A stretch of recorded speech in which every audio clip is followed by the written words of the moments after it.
நம்ம சேனலில் பயோகிராஃபிலாம் பார்க்குறோம். அந்த வகையில் எனக்கு யாரோட பயோகிராஃபின்ட்டு எல்லாம் தம்பு வச்சு கெஸ் பண்ணியிருப்பீங்க. ஆமாங்க, நடிகை தீபா அவர்களை பற்றி தான் எல்லாரும் இந்த வீடியோவில் பார்க்க போகிறோம். இவங்கள பற்றி பார்க்குறதுக்கு முன்னாடி இது வரைக்கும் யாரெல்லாம் நம்ம சினி சமூகம் சேனலை சப்ஸ்கிரைப் பண்ணலையோ அவங்க எல்லாரும் மறக்காமல் சப்ஸ்கிரைப் பண்ணிவிட்டு பக்கத்தில் இருக்க பெல் ஐக்கானையும் மறக்காமல் ப்ரெஸ் பண்ணிவிடுங்க. நடிகை தீபா அவர்கள் கிட்டத்தட்ட 20 வருஷமாக இந்த இண்டஸ்ட்ரியில் இருக்காங்கன்னே சொல்லலாம். சின்ன திரையை பொறுத்த வரைக்கும் அம்மாவாகவும் மாமியாராகவும் கலக்கிட்டு வர்றாங்க. இவங்களுடைய கணவர் தான் நேத்ரன் அவர்கள். சமீபத்தில் இவருடைய மறைவு மிகப்பெரிய அதிர்ச்சி கலந்த சோகத்தை ஏற்படுத்தியிருக்கு திரையுலகினர் மத்தியில். ஏன்னா கிட்டத்தட்ட 25 வருஷமாக அவர் இந்த இண்டஸ்ட்ரிக்காக உழைச்சிருக்காருன்னே சொல்லலாம். அவருடைய கெரியர்ல க்ரோத் ஆயிட்டு இருக்க இந்த நேரத்துல அவருடைய மறைவு மிகப்பெரிய அதிர்ச்சி ஏற்படுத்தியிருக்கு. கிட்டத்தட்ட 6 மாசமா கேன்சரோட போராடி அவருடைய உடல்ல பல மாற்றங்கள் வந்திருக்கு. இந்த விஷயத்த நடிகை ஸ்ரீ அவர்கள் ஒரு இன்டர்வியூல ரொம்ப எமோஷனலா ஷேர் பண்ணியிருக்காரு. ஏன்னா பொன்னி சீரியல்ல தான் நேத்ரன் அவர்கள் வில்லன் கேரக்டர் பண்ணிட்டு இருந்தாரு. அதே சீரியல்ல தான் ஹீரோவுடைய அம்மா கேரக்டர் பண்ணாங்க ஸ்ரீயுடைய மனைவி. அதனால ஃபுட்டு கொண்டு போக ஸ்ரீ போவாராம். அந்த நேரத்துல பாத்தீங்கன்னா ரொம்ப ஜாலியா ஃபன்னா நடந்துட்டு இருப்பாராம். ஒரு நாள் போய் சாப்பிடாம எனக்கு வயிறு வலிக்குது அப்படிலாம் சொல்லியிருக்காரு. இருந்தாலும் அவர் ரொம்பவே கேர்லெஸ்ஸா இருந்தது தான் இவருடைய மறைவுக்கு முக்கிய காரணம் அப்படின்னு சொல்லப்படுது. ஏன்னா அவங்களுடைய அண்ணாவும் இதை பற்றி சொல்லியிருப்பாரு. அதாவது யாரா இருந்தாலும் ஃபர்ஸ்ட் உங்களுடைய உடல்ல ஏதாவது ஒரு மாற்றம் ஏற்படுது அப்படின்னா நீங்களாம் ஒன்று அசைவ் பண்ணிக்காதீங்க. ஃபர்ஸ்ட் டாக்டர் கிட்ட காட்டுங்க. அதுக்கப்புறம் அதுக்கான ட்ரீட்மெண்ட்டை ப்ராப்பரா எடுத்துக்கோங்க. உங்களை நம்பிதான குடும்பம்லாம் இருக்காங்க. நீங்க இல்லைன்னா எப்படி அந்த குடும்பத்தை பார்த்துக்க முடியும்? இப்படிலாம் ஒரு அவேர்னஸ் கிரியேட் பண்ற வகையில தான் அவருடைய இறப்பை பற்றிலாம் ஒவ்வொருத்தரும் அவங்க கூட இருந்த அந்த எக்ஸ்பீரியன்ஸ் எல்லாம் ஷேர் பண்ணிட்டு இருக்காங்க. ஸோ இவருக்கு கேன்சர் இருக்குன்ட்டு அவங்களுடைய மகளான அபிநயா தான் ஷேர் பண்ணியிருந்தாங்க. அதை தொடர்ந்து அவங்க அப்பாவுக்கு கேன்சர் அப்படின்னு தெரிஞ்சதுமே குடும்பமே அதிர்ச்சி ஆயிருக்காங்க. இருந்தாலும் இதை நம்ம கடந்து தான் வரணும். கண்டிப்பாக அப்பாவுக்கு சீக்கிரமாக சரியாயிடும். அப்பா சீக்கிரமாக குணமாயிட்டு திரும்ப வந்துருவாரு அப்படின்ற ஒரு மைண்ட் செட்டோட தான் அவங்களுடைய 2 மகள்களுமே இருந்திருக்காங்க. இவங்களுடைய மனைவி தீபா பார்த்தீங்கன்னா ரொம்ப ஒரு ஸ்ட்ராங்கான போல்டான லேடியாக தான் இருக்காங்க. ஏன்னா இவருக்கு இப்படி ஆயிடுச்சு அப்படின்னு தெரிஞ்சதும் அதிர்ச்சியாக இருந்தாலும் கண்ணீரே வரலையாங்க. ரொம்ப ஸ்ட்ராங்காக இதுலேருந்து மேலே வந்துருவோன்ட்டு எல்லாம் என்னென்னலாம் வந்து ப்ரேயர் பண்ணுறதா இருக்கட்டும், அதுக்கான ட்ரீட்மெண்ட்டாக இருக்கட்டும், ஒவ்வொன்றுத்தையும் பார்த்து பண்ணியிருந்திருக்காங்க. ஆனால் எந்த ஒரு மாறுதலுமே இல்லாமல், அதாவது முன்னேற்றமும் இல்லாமல் எந்த அளவுக்கு சிகிச்சை கொடுத்தாங்களோ அந்த அளவுக்கு அவருடைய உடலில் பலவீனமே இல்லாமல் 70 கிலோவோட ஹாஸ்பிட்டலுக்கு போன ஒரு நபர் 38 கிலோ வரைக்கும் கம்மியாக இருக்காரு. ஸோ தீபா இவங்களுடைய காதல் மனைவி தான். கிட்டத்தட்ட இவங்களுடைய காதல் அப்படியே ஃபர்ஸ்ட் சைட் லவ்னு தான் சொல்ல முடியும்.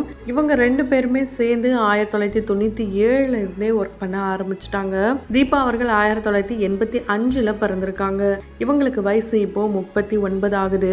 அவருக்கு வயசு 45ங்க. இவங்க 2 பேரும் சேர்ந்து நிலவில் களங்கம் இல்லை இந்த படத்துல நடிச்சிருக்காங்க. சொல்லப்போனா தீபா அவர்களுக்கு 2 சிஸ்டர் இருந்திருக்காங்க. அவங்க கூட தான் ஷூட்டிங் ஸ்பாட்டுக்கெல்லாம் போயிருக்காங்க. சினிமா மேல அவங்கள பார்த்து தான் ஆர்வம் வந்திருக்கு. அண்ட் வடிவுக்கரசு அம்மா தான் இவங்களுடைய மோஸ்ட் இன்ஸ்பிரேஷனாங்க. ஏன்னா அவங்க ரொம்ப சின்ன வயசுலேயே பார்த்தீங்கன்னா நிறைய போல்டான கேரக்டர்ஸ்லாம் எடுத்து பண்ணதுனால அந்த மாதிரி ரோல்ஸ் எடுத்து பண்ணணுன்ற ஆசை இவங்களுக்குள்ள இருந்திருக்கு. இவங்களுடைய கணவரான நேத்ரனுக்கு பார்த்தீங்கன்னா முருகன் அப்படின்ற ரியல் நேம் இருக்கு. ஸ்டேஜ் நேம் தான் நேத்ரன். இவங்களுடைய நேமே தீபா முருகன் அப்படின்னு தான் இவங்களோட இன்ஸ்டாலே வச்சிருக்காங்க. அவருக்கு ஜோடியா வர ஒரு நபர் பார்த்தீங்கன்னா ஒரு லேடி வராம போனதுனால அக்கா கூட போன தங்கச்சி இவங்க நடிக்கிறதுக்கான வாய்ப்பு கிடைச்சு ஃபர்ஸ்ட் சீனே அவருடைய தோல்ல சாயிற மாதிரியாங்க. அவர் நெஞ்சில சாஞ்சதுமே அங்கே இவங்க ஃபிளாட் ஆயிட்டாங்களாம். அப்படியே இவங்களுக்குள்ள காதல் மலருது. இந்த காதல் பார்த்தீங்கன்னா வீட்டில் அடம் பிடிச்சு தான் திருமணம் வரைக்கும் கொண்டு போயிருக்காங்க. ஏன்னா பையனுடைய வீட்டில், அதாவது நேத்ரன் வீட்டில் இந்த காதலுக்கு மிகப்பெரிய எதிர்ப்பு இருந்திருக்கு. ஆனா நம்மளுடைய செல்ல பொண்ணு ஆசைப்பட்டுட்டா என்னதான் வந்து வேற எதுவா இருந்தாலும் என்ன இருந்தாலும் அதை பற்றிலாம் நம்ம வந்து பொருட்படுத்தக்கூடாது, நம்ம தான் சேர்த்து வைக்கணும்ட்டு அவங்க அப்பா வந்து ஃபர்ஸ்ட் ஓகே பண்ணியிருக்காரு. தீபா அவர்களுடைய அப்பா. இதுல என்ன இன்னொரு இன்ட்ரெஸ்டிங்கான விஷயம் என்னன்னா, அவங்களுடைய அப்பா, அதாவது தீபா அவர்களுடைய அப்பாவே நேத்ரன் அவர்களுக்கு லவ் லெட்டர்லாம் போயிட்டு போஸ்ட் பண்ணியிருக்காராங்க. அந்த லவ் லெட்டர்ல நிறைய கிஸ்ஸஸ்லாம் கொடுத்து ரொம்பவே ஒரு இன்னசென்ட்டான லவ்வபிளான ஒரு கப்பலாக தான் இவங்களுக்குள்ள இருந்திருக்கு. இந்த விஷயத்த சமீபத்தில் இவங்களுடைய மகள்கள் இன்டர்வியூல ஓப்பன் அப் பண்ணியிருப்பாங்க. இவங்களுடைய லவ் லெட்டர்லாம் பார்க்கும் போது வேற லெவல்ல இருக்கும். அது எல்லாத்தையும் மறைச்சு பொக்கிஷ மாதிரி பத்திரமா வச்சிருந்தாங்க. அது எங்களுடைய கசின் சிஸ்டர் மூலியமா எங்களுக்கு தெரிய வந்தது. இதில் இப்படிலாம் பண்ணியிருக்காங்க. சிரிச்சாலும் அது எல்லாமே அவங்களுக்கு பொக்கிஷம் விஷயம் அப்படின்ட்டு அவங்களுடைய காதலை பற்றியும் சொல்லியிருப்பாங்க. 1997 இவங்க சந்தித்தாலும் கிட்டத்தட்ட 2லேருந்து 3 வருஷத்துக்கு அப்புறம் கழிச்சு தான் இவங்களுடைய மேரேஜ் நடந்திருக்கு. ஏப்ரல் 2000 நடந்திருக்கு. சமீபத்தில் தான் இவங்க 24வது திருமண நாளை கொண்டாடினாங்க. இவங்களுடைய திருமண நாளுக்கு அவங்களுடைய மகள்கள் 2 பேருமே விஷ் பண்ணுறதுக்கு மறந்துட்டாங்களாம். உடனே சர்ப்ரைஸாக ஒரு வீடியோ ஒன்று எடிட் பண்ணி அனுப்பிச்சிருக்காங்க. அந்த வீடியோ பார்த்துட்டு என்ன இப்படி பண்ணியிருக்கீங்களேன்ட்டு அவங்களே ஆச்சரியப்பட்டிருக்காங்க, எமோஷ்னலாக இருக்காங்க. அந்த வீடியோ ரொம்ப ரொம்ப வைரலுங்க.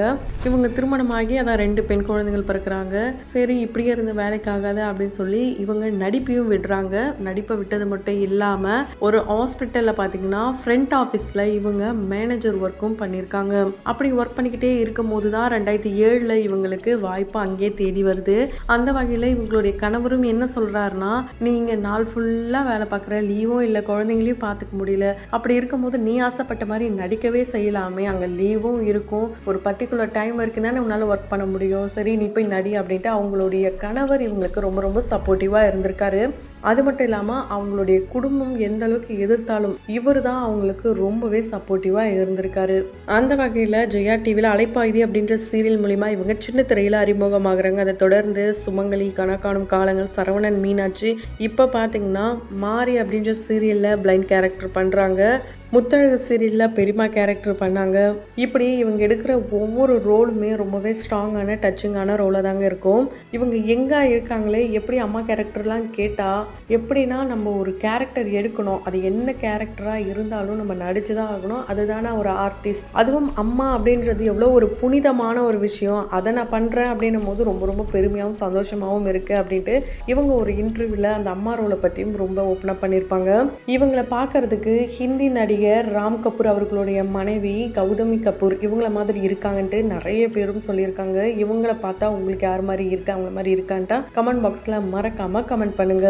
இவங்களுடைய மகள்கள் அபிநயா அண்ட் அஞ்சனா இவங்க 2 பேரும் ரீசெண்டாக தான் யூஜி டிகிரியை முடிச்சிருக்காங்க. 2 பேரும் ஓனா யூடியூப் சேனல்லாம் வச்சு ரன் பண்ணுறாங்க. நிறைய அப்டேட்ஸ்லாம் இவங்க வந்து ஷேர் பண்ணிட்டு இருக்காங்க. தீபா பார்த்தீங்கன்னா ரொம்ப ரொம்ப ஜாலி பர்சனாங்க. பொண்ணுங்க கிட்ட அந்த அளவுக்கு ஒரு ஃபன்னான பர்சனாக. அவங்களுடைய அப்பா தான் ரொம்ப ரொம்ப ஸ்ட்ரிக்டான பர்சனாக. அதனால தான் இந்த அளவுக்கு எங்களால் வர முடிஞ்சுது, அப்பா இல்லைன்னா நாங்கள் இல்லை அப்படின்ட்டு அவங்க அப்பாவை பெருமைப்படுத்துகிற வகையில் இவங்க நிறைய இடங்களில் அப்பா அம்மா பற்றி பேசியிருக்காங்க.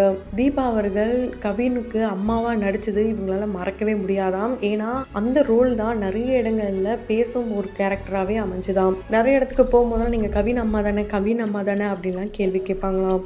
இது வரைக்கும் இவங்க ஒரு சின்சியரான அண்ட் ரொம்பவே எமோஷ்னலான கேரக்டர் தான் பண்ணியிருக்காங்க. ஆனால் வடிவேல் சார் கூட எதிர்பார்க்காத ஒரு காமிக்கல் ரோல் பண்ணது ரொம்ப ரொம்ப எக்ஸைட்மெண்ட்டாகவும் ரொம்ப செமையான எக்ஸ்பீரியன்ஸாகவும் இருந்ததாங்க. இதில் தான் இவங்க வடிவேல் சாருக்கு பேர் பண்ணியிருப்பாங்க. அந்த படத்தில் அவர் பேசுகிற விதமாக இருக்கட்டும், அதில் ப்ரொனன்சேஷனாக இருக்கட்டும், எல்லாத்தையும் பார்த்து இவங்க பயந்தாங்களாம், வியர்ந்தாங்களாம். அண்ட் ப்ராம்ப்டிங் இல்லாமல் எப்படி பேசணுன்ட்டு அவர்கிட்ட இருந்து தான் கற்றுக்கிட்டாங்களாம். ஃபர்ஸ்ட் டைமாக 2013 இந்த படம் நடிக்கும் போது ஒரு சூப்பரான எக்ஸ்பீரியன்ஸ். அதுவும் இவ்வளோ பெரிய லெஜண்ட் ஆக்டர் கூட நடிச்சதை நினைக்கும் போது ரொம்பவே பெருமையாக இருக்குன்ட்டு இவங்களே ஒரு சில இன்டர்வியூஸில் சொல்லியிருக்காங்க. ஸோ இந்த மாதிரி ஒரு குடும்பம் இல்லைன்னு தான் யூடியூப்பில் எல்லா இடங்கள்லையும் இவங்களுடைய ஃபேமிலி இன்டர்வியூஸில் சொல்லுவாங்க. ஸோ யார் கண்ணுப்பட்டதுன்னு தெரியல, இவங்களுடைய குடும்பத்திலேருந்து இவங்களுடைய அப்பாவுக்கு இந்த மாதிரி ஆனது ஒரு மிகப்பெரிய இழப்பாக தான் இருக்குது. கண்டிப்பாக கடவுள் தான் இவங்களுக்கு துணையாக இருக்கணும். ஸோ தொடர்ந்து பயோகிராஃபிலாம் பார்க்கணும்னு நினச்சிங்கன்னா உடனே நம்ம சினி சமூகம் சேனலை சப்ஸ்கிரைப் பண்ணிவிட்டு பக்கத்தில் இருக்க பெல் ஐக்கனையும் மறக்காமல் ப்ரெஸ் பண்ணிவிடுங்க.